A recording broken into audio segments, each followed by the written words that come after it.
আজকে আমরা আরও একটি টিচার্স ডে কার্ড বানিয়ে নেব।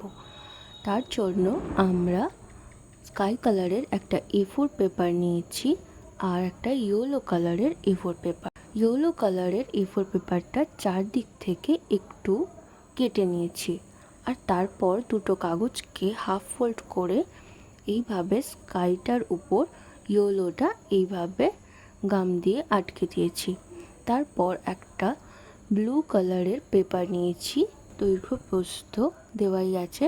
সাইড থেকে 1 সেমি কাগজ ছেড়ে রেখে কাগজটাকে হাফ ফোল্ড করেছি, আবারও 1 সেমি ছেড়ে রেখে হাফ ফোল্ড করেছি। তারপর কাগজটাকে একটা ফোল্ড খুলে এইভাবে স্কেল দিয়ে মেপে 3 ভাগ করেছি।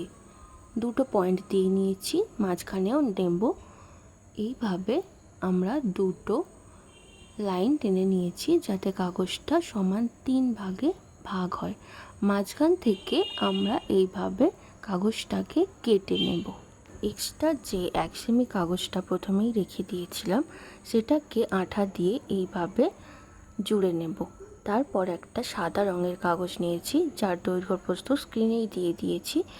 এরপর 4টে গ্রিন কালারের স্ট্রিপ নিয়ে সেগুলোকে চারধারে এইভাবে লাগিয়ে দেব।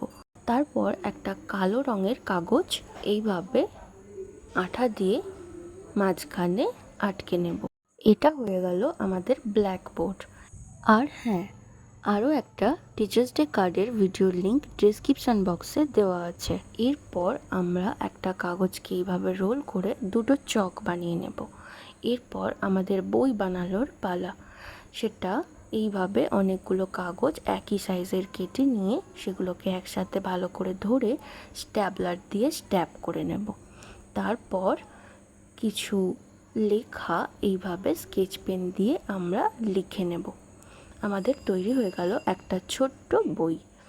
তারপর এই যে ব্লু কাগজটা এইভাবে কেটে রেখেছিলাম সেটাকে এইভাবে আগে ভাঁজ করে বসাবো।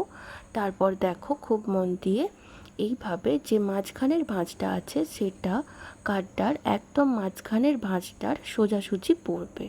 এইভাবে পিছনে আঠা দিয়ে এইভাবে লাগিয়ে নিয়েছি।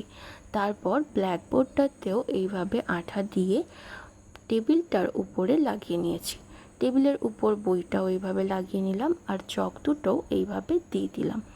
তারপর কাগজটা ফোল্ড করলেই টেবিলটা একদম দাঁড়িয়ে যাবে। চলো এটাকে ডেকোরেট করে নেওয়া যাক। ব্যাস হয়ে গেল। এরপর আমাদের কার্ডটার ফ্রন্ট পেজটা একটু ডেকোরেট করতে হবে। তার জন্য আমরা ছোট থেকে বড় সাইজের হার্ট শেপ করে নিয়েছি আর একটার উপর একটাকে এইভাবে লাগিয়ে নিলাম। আর এই পুরো অংশটাকে আমরা কার্ডের ঠিক ফ্রন্ট পেজে এইভাবে আমরা আঠা দিয়ে লাগিয়ে নেব। তো কার্ডটা আমার পার্সোনালি খুব পছন্দ হয়েছে, তাই লাইক শেয়ার কমেন্ট করতে ভুলো না। আর নতুন বন্ধুরা চ্যানেলটা সাবস্ক্রাইব করো।